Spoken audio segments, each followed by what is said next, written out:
বছরই মূলত আমাদের একটা থিম নিয়ে কাজ করা হয়, যেটার উপরে বেসিস করে আসলে দেয়ালগুলো আমরা মোটিভ দিয়ে বিভিন্ন ধরনের ডেকোরেশন করে থাকি।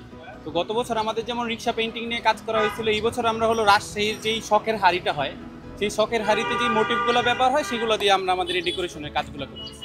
এইটা মূলত আমরা যেটা দেখে থাকি বৈশাখের সময়টাতে আমাদের এই চারুকলাতে অনেকেই ঘুরতে আসে, ঢাকা এবং ঢাকার বাইরে থেকে অনেকেই ঘুরতে আসে।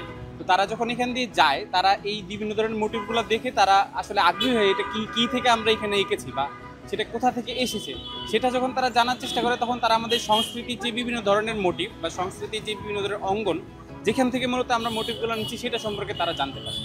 এবারের শখের হাড়ির মোটিভগুলা থেকে হচ্ছে আমরা পাখি, হাতি, ঘোড়া এবং অন্যান্য আরও যা যা আছে ফুল, লতা পাতা, এইগুলাকে দিয়েই আমরা অঙ্কন করছি। প্রতি বছরের মতো আসলে বলতে গেলে এইবার একটু মানে ইয়েটা কম কম আমি বলবো একটা কারণে, সেটা হচ্ছে যে রিসেন্টলি গাজা বা প্যালেস্টাইনে যে বিষয়গুলো হচ্ছে সেটার ক্ষেত্রে আসলে আনন্দ প্রকাশ করার মতো অনুভূতি আসলে আমাদের মধ্যে থাকছে না।